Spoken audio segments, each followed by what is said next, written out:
News. This is your brother in Christ, John and John. I greet you in the name of the Lord Jesus Christ. Niko hapa kukuletea ujumbe ambao Mungu alinifunulia kwa njia ya maono kwa habari ya siku za mwisho. Mungu alionionyesha jambo moja kubwa ambalo linaenda kutokea hapa duniani siku za usoni. Ilikuwa ni siku ya Jumapili ya tarehe 11 majira ya saa 11 asubuhi.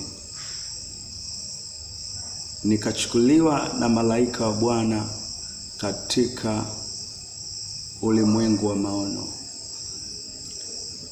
Nikaanza kuona hapa duniani, Mungu akawa ananionyesha duniani tukio moja kubwa ambalo litatokea.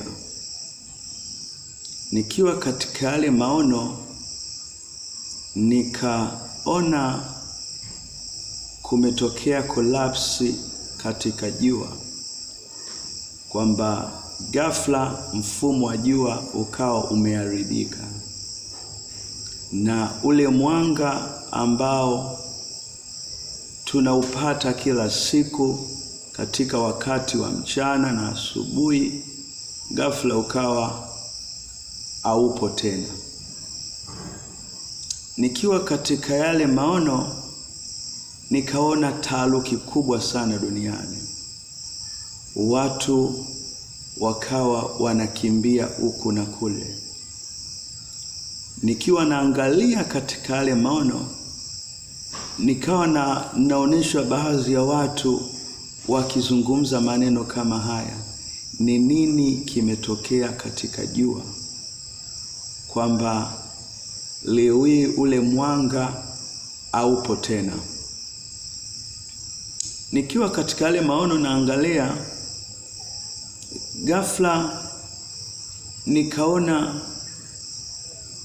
wataalamu wa mambo ya sayari walioko hapa duniani wakawa wamekusanyika pamoja, wakawa wanajadili wafanye nini ili waweze kutengeneza kwamba ule mfumo wa jua urudi katika hali yake na kwamba ule mwanga uweze kutoka. Nikaona wale wataalamu kwa vyombo vyao wakawa wameenda mpaka kule kwenye sayari, wakawa wanajaribu kurekebisha ule mfumo kwa njia zao wanazo za kitaalamu. Lakini nikaona wamejaribu kama mara 4, lakini ikawa imeshindikana. Nikiwa natazama katika yale maono, nikaona taharuki imekuwa ni kubwa sana duniani. Watu wakawa wanakimbia huku na kule, kukawa kuna hofu kubwa. Nikawa nasikia watu wanasema ni nini hiki kimetokea. Watu wakawa wanaogopa. Wakati naendelea kuangalia, nikaona ule mfumo ambao umeharibika wa sayari, mfumo ule wa jua, nyota na mwezi. Nikaona sasa ule mfumo unataka kushuka duniani. Kumbuka sayari ambapo kuna ndani yake kuna jua, nyota na mwezi viko katika mbingu ya pili. Ukisoma Biblia, Paulo wakati anaandika maono aliyoyaona mbinguni, alijaribu kutufunulia kwamba kuna mbingu 3. Yeye alichukuliwa mpaka mbingu ya 3, ile wa Korinto wa pili sura ya 12. Paulo alichukuliwa mpaka mbinguni katika mbingu ya 3. Sasa jua, mwezi na nyota, ukisoma kwenye kile kitabu cha Mwanzo, viko katika anga la pili, katika mbingu ya pili.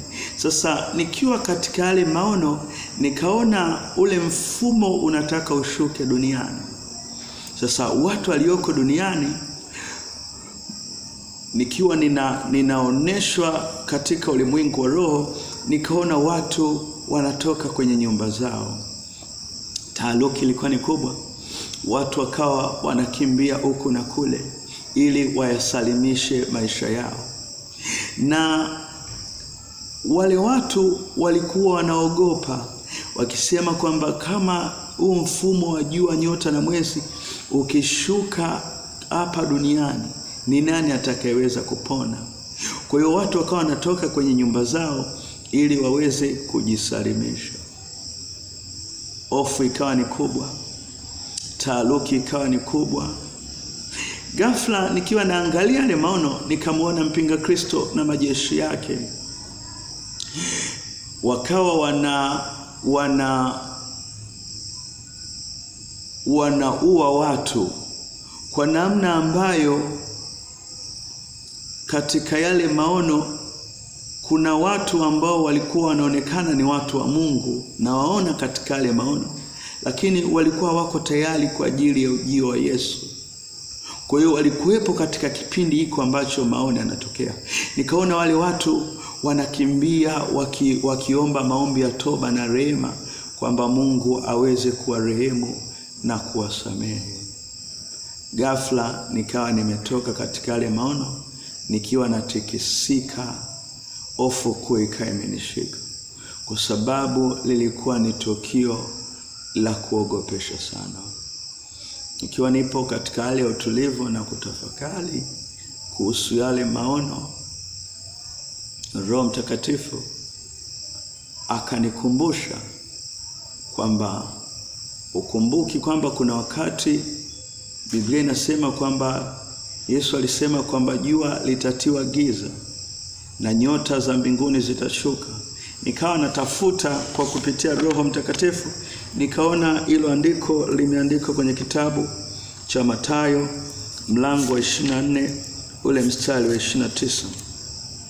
Nitakusomea hapa Mathayo mlango wa 24 ule mstari wa 29. Yesu anazungumza kabla yeye ajaje duniani kuhusu tukio hilo ambalo litatokea. Lakini mimi nilikuwa naliona kwa namna kama vile naangalia movie au video. Ilikuwa ni kitu halisia sana.